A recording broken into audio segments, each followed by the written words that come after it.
This week on Jerusalem Dateline, Blue Flag 2021, Israel's biannual exercise brings together the best air forces in the world, filling the skies over the Negev desert. Plus, the U.S. and Israel confront each other over the future of Jerusalem. And a rare find gives a glimpse into ancient times. And for the first time since COVID-19, runners fill the streets of the city in the Jerusalem Winter Marathon. All this and more this week on Jerusalem Dateline. Hello and welcome to this edition of Jerusalem Dateline. I'm Chris Mitchell. Controlling the skies is a top priority in war that often takes help and cooperation among allies, especially when enemies also join forces. Israel knows about that need and organized a multinational aerial exercise called Blue Flag 2021. One goal of this exercise is to send a message to enemies in the Middle East. That's the sound of some of the world's most advanced fighter jets filling the skies over Israel. The Blue Flag 2021 exercise here in the Uvda base in the heart of the Negev desert is Israel's largest, most advanced exercise. And as it says, they bring together side by side, wing to wing, the best air forces in the world.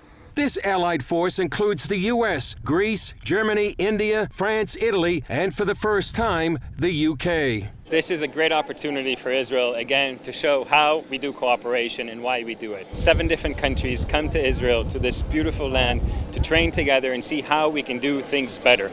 The challenge is merging different countries, aircraft, and tactics into one cohesive unit to fight a common enemy. This unidentified Israeli pilot flies the F-35. I mean, it's such different. Their Air Force are different than ours, and it's so nice to see how things are going in different places and different experiences and different feelings. But we learn a lot from that, both in the professional side and in the personal side. It's a fantastic experience, learning the different tactics and philosophies of how they like to operate the mission. And from there, especially me as a younger wingman, learning just see different other perspectives and experiences within the fighter community. In addition to personnel, a main goal is incorporating aircraft, such as bringing the latest F-35 Joint Strike Fighter alongside older F-15 and F-16s. Then, as the pilots take off over the Negev desert, their motto becomes, "Fights on." Fights on is just a brevity term used to tell everyone, hey, we're about to start tactically maneuvering, so prepare. Germany has joined the biannual exercise several times. That's key given the troubled history between the two countries. Over the last years, we've developed really close relationships. It's the 3rd time that we're participating in Blue Flag. Also, last year we had an Israeli squadron at our base for an exchange. So for us, coming here now is really a very special event. It's so special that we even painted one of our Typhoons with special colors representing the German and the Israeli flag. While the camaraderie is important, Israeli officials are constantly reminded that they operate in the world's most dangerous airspace. A senior IDF official tells CBN News, over the past few years, Israeli warplanes have been fired upon more than 1,000 times while attempting to stop the spread of Iranian influence on Israel's borders. This gathering also saw an historic development with the attendance of a special guest. The visit of the Air Force commander from the United Arab Emirates represents a quantum leap in cooperation between former Middle East enemies. It's a very significant visit. The Abraham Agreement opened a variety of, let's say, opportunities in the region to collaboration and cooperation between countries that we didn't flew with them for the last 75 years. It's a signal of stability and also a force demonstration. That sends a clear message of deterrence to Iran and other enemies in the region. So we believe that the cooperation of different countries, both in the region and globally, that share the same interests and the same values, can really promote the stability of the region. And by showing that we are here cooperating and are oriented to that goal, we believe can bring more stability to the region. While the U.S. and Israel are cooperating over the skies, their relationship on the ground is hitting a snag. The disagreement is over the Biden administration's desire to reestablish its consulate for the Palestinians in Jerusalem. Some say the move not only contradicts American law, but some see it as an attempt to redivide the city. When the U.S. says it wants to reopen a consulate for Palestinians in Jerusalem, Israeli leaders say, not on our watch. The building behind me served as an American diplomatic mission for more than 100 years. In 2017, the United States recognized Jerusalem as Israel's capital, and the following year moved its embassy to the city. In 2019, the Trump administration merged the consulate with the embassy. U.S. Secretary of State Anthony Blinken says it's time to change that. The United States will be moving forward with the process to reopen our consulate in Jerusalem. That's an important way for our country to engage with and provide support to the Palestinian people. The proposed action would reestablish the consulate in Jerusalem, independent of the U.S. Embassy and ambassador to Israel. Professor Eugene Kontorovich says such action would be a big victory for the Palestinians. It's a sign to the Palestinians that America recognizes Palestinian claims to Jerusalem. Instead of recognizing Israel as Jerusalem's capital, we'll be putting a question mark on that. Palestinian Authority Prime Minister Mohammed Shtayyeh welcomes the move and that message. The message from this administration is that Jerusalem isn't one city, and that the American administration does not recognize the annexation of Arab Jerusalem by the Israeli side. We want the American consulate to constitute the seat of a U.S. embassy in the state of Palestine. Danny Danon, former Israeli ambassador to the UN, calls the decision unnecessary. If they want to provide services for the Palestinians, they can do it in Ramallah, in Jericho, in Nablus, in many other locations. The U.S. decided to move the embassy to Jerusalem, and I think we should all respect it. The Biden administration can't reverse the recognition of Jerusalem because it's too bipartisanly popular. What they're trying to do is just partially reverse it or turn back the clock to how things were before America recognized Jerusalem as Israel's capital. In 1995, Congress passed the Jerusalem Embassy Act, calling for the city to be recognized as Israel's undivided capital and to move the U.S. Embassy there. It allowed the president, however, to invoke a security waiver to postpone the move. And beginning with Bill Clinton, each president did until President Trump. Senators James Lankford, Bill Hagerty, and other leading Republican senators have introduced a bill to protect the 1995 Jerusalem Embassy Act. In a statement, Lankford says their bill ensures future administrations uphold the law by keeping our embassy in Jerusalem and preventing other U.S. consular posts from being established in Jerusalem. Biden's intentions to ignore existing law does not bring the region closer to peace. It only undermines our recognition of Jerusalem as the capital of Israel. Under international law, Professor Kontorovich says Israel can legally stop the move, although the State Department is pressuring it to give in. Some would say while the U.S. calls Israel a friend, its actions indicate otherwise. There's no other country where the United States tries to coerce them to have a diplomatic mission to a foreign entity, a hostile foreign entity, in their capital. Another contentious issue between the U.S., Israel, and the Palestinians is Israel's decision to designate 6 Palestinian human rights organizations as terror entities. Israel's Ministry of Defense says the 6 groups operate as an organized network under the leadership of the Popular Front for the Liberation of Palestine, or PFLP. The U.S., along with Israel and its allies, consider the group to be a terrorist organization. The decision was made on a factual and legal basis after this issue was examined in the Ministry of Justice, and in this sense it relies on a solid basis. The Palestinian Authority condemned the move, and Palestinian activists from the groups called on the international community to help reverse the decision. Closing the organizations and declaring them as a terrorist organizations, which it will affect their work on a daily basis. They will affect their programs, they will affect their stuff. The U.S. stopped short of condemning Israel, but State Department spokesman Ned Price said Israel gave the U.S. no advance warning. We'll be engaging our Israeli partners for more information regarding the basis for these designations. Israel's internal security apparatus says the groups constitute a lifeline for the PFLP, raising funds and money laundering, employing and financially compensating terrorists, and facilitating the recruitment of activists to the military arm of the PFLP. According to the Israeli daily Haaretz, representatives of Israel's Shin Bet security services and defense ministry headed to Washington to present Israel's evidence that the groups are indeed connected with the PFLP.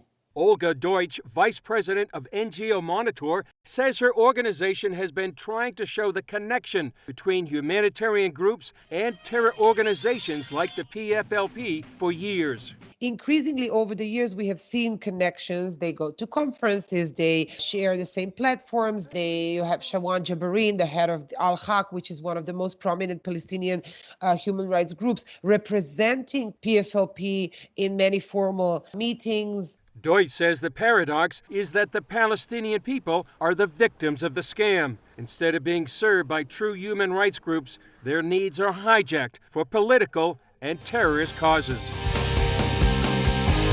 Coming up, the alarming rise of anti-Semitism in the U.S. and the world, and what can be done about it. The American Jewish Congress published an alarming survey that said 40% of Jews in the United States are afraid of anti-Semitism. We addressed the impact of this report on the Jewish people in the U.S. and around the world with Israel's former ambassador to the United Nations, Danny Danone, in our Jerusalem studio. Unfortunately, it's true. Anti-Semitism is on the rise everywhere. In the US, in Latin America, in Europe for sure, we cannot ignore it. According to the FBI, when you look at the number of hate crimes within the US in the last year, you see that the numbers are moving up and up. We have to take actions. We have to demand more enforcement, more legislation, and I think every Jew all over the world should feel safe and should be able to practice his Judaism. Yeah, what's the cause, do you think, behind this rise in anti-Semitism, not only in the U.S. but around the world? When you look on the social media today, you see that it's being used to promote hatred against Jews, and that's why the numbers are going up and up. And how can we combat that? How can Israel combat that? I don't think it should be only Israel. I think it should be a joint effort. And I call and I demand from the leaders of those countries to take actions. You know, they all speak very nice, condemning anti-Semitism. The question is what they are actually doing about it. How many indictments? How many convictions? You know, last May, when we were engaged in fighting the terror attacks coming from Gaza, we saw many incidents in the streets of New York, in the streets of Los Angeles. What happened after that? Those people were not convicted yet. So I think we should demand more actions from the leaders, not only declarations. One organization or movement I think you could see where anti-Semitism has found a place is called the BDS movement. How would you describe the BDS movement and what danger does it pose to the state of Israel? It's not politically correct to say that you are anti-Semite. So they found a new way of anti-Semitism and they call it BDS, boycott Israel. This is the same anti-Semitism we saw in the past. We are fighting BDS. We are doing it together with organizations all around the world. And we should make it very clear. Those who boycott Israel should be boycotted themselves. I think if those people will know that they will have to bear the cost for boycotting Israel, they will think twice about it. Yeah, we're talking about anti-Semitism. Maybe the most anti-Semitic country in the world is Iran. Where would you gauge the status of the possibility of the U.S. going back into the JCPOA, the Iranian nuclear deal? It was a bad deal 6 years ago. It is a bad deal today. I hope the U.S. will not make that mistake again. And look what happened in the last 6 years. They enriched more uranium, they developed the ballistic missile technology, they're sending billions of dollars to their proxies. It will be a major mistake if the US and the P5 will actually join this agreement. And the Iranians are playing with the war today. A few weeks ago they said soon, Chris, they said soon we will go back to the negotiations. What happened since? Nothing. I think they should know that there is strong actors who are willing to face the aggression coming from Iran. We in Israel, we are preparing for all options. When you look at the budget of 2022, you will find the budget line that we are putting there to get ready for all options. All options meaning military option? Including military option, absolutely. We cannot allow Iran to become nuclear. We cannot take the chances of Iran threatening Israel. And you know, I just came back from the UAE a few hours ago. I heard the same voices from leaders in the Gulf. They are also very concerned about the fact that the Iranians, God forbid, will reach a nuclear capability. And talking about the UAE, the Air Force commander of the UAE visited here in Israel. That's unprecedented. What does that tell you? We have strong friends and real friends in Abu Dhabi, and we are collaborating in many aspects. And I think, now you see it's 1 year since the signing of the Abraham Accord. Look at what we accomplished in 1 year. It's amazing. We are very blessed to have the peace treaties with Egypt and Jordan. But look what we achieved in 1 year, the number of tourists, the number of the economical cooperation agreements that we signed, and also military cooperation, like you mentioned. We are seeing the results now. Up next, archaeologists find a rare and precious gem that gives clues into ancient Israel. Just north of the city of David, archaeologists believe they have found the first of its kind engraving on a precious gem. And as CBN Middle East correspondent Julie Stahl tells us, the engraving is a biblical plant known to many as the balm of Gilead. Deep underground in a 2,000-year-old drainage ditch next to Jerusalem's western wall, archaeologists say a rare artifact from Second Temple times was uncovered. It's a stone seal made of semi-precious amethyst stone with an engraving of a dove and a branch of a tree with fruit on it. And what was surprising was that it's a branch with fruits that are not recognized with other seals from that period. The seal would have been mounted on a ring. It was found while archaeologists and volunteers were sifting the remains from the drainage ditch at the Emek Tzurim National Park, operated by the City of David. Once we found the seal with the branch and the fruit, we hypothesized that it was the biblical persimmon fruit plant as mentioned in the Bible and in the sources of the Second Temple and the Byzantine periods. The biblical persimmon plant is not related to the orange persimmon fruit of today. Instead, it was known in ancient times by several names: bosom, balsam, and the balm of Gilead. Jerusalem's primary drainage channel was built under the Pilgrimage Road. The Pilgrimage Road started from the Shiloach pool in the city of David and went up to the temple of the Second Temple period. Apparently, this ring with the seal fell into the drainage ditch 2,000 years ago. For 1,000 years, ancient Hebrew farmers were the only ones in the world known to cultivate this exotic plant, using it for medicinal and cosmetic purposes. Guy Ehrlich has been working to revive that biblical agriculture and is the only one in the country growing that biblical persimmon. That's why archaeologist Eli Shukrun took the stone to Ehrlich's farm for him to see. It's just amazing. Someone took a branch of the balm of Gilead and drew it on the stone. It does not remind me of any other plant I know. Biblical and historical sources also say it was used during the Second Temple period as one of the more expensive ingredients for producing the temple incense. This is the same persimmon that is identified with the biblical persimmon. It is the persimmon that served as the first of the incense ingredients of the temple and as the anointing oil of the kings and priests. Ehrlich has some 10,000 balm of Gilead trees. He markets perfume and essential oil from the trees. He also grows frankincense on his plantation. There is a wall-to-wall agreement that this is the plant, but there is little graphic depiction of it. And what you have brought me now is really a greeting from history. I felt like someone wrote me a note with a drawing of the fruit of my persimmon plant and sent it to me. Julie Stahl, CBN News, Jerusalem. Coming up, for the first time since the COVID-19 pandemic struck, runners filled the streets of Jerusalem in its annual marathon. Runners filled the streets of Jerusalem during its annual marathon, the first since the COVID-19 pandemic limited activities. Julie Stahl talked to some of the runners at the starting line. Take a look.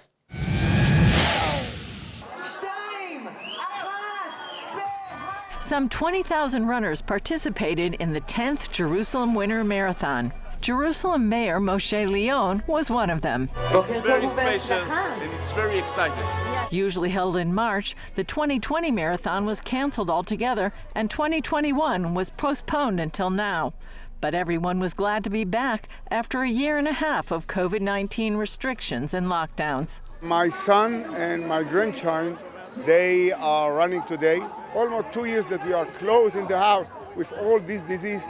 It's wonderful to see that. I'm full emotion. I'm telling the truth. It's lovely to see that. The marathon usually draws runners from around the world, but due to COVID-19 travel restrictions, there weren't as many this year. Still, there were some, like Shoshana and Brian Allen from New Jersey. We're excited to be here, outdoors, seeing people again, and it's wonderful. Feels great. It's good to be back. Get everything back to normal. So excited. I think it's so important, and I'm so excited to do it. It's incredible. Everyone around here is Jewish. It's like everyone's family. And Claude Ganor has a special message. Sports are not just for the winners, but for everyone who comes and participates and gets involved. For 10 years already, we're giving the Victory Cup to the last person who finishes. And nothing could compare to running in Jerusalem.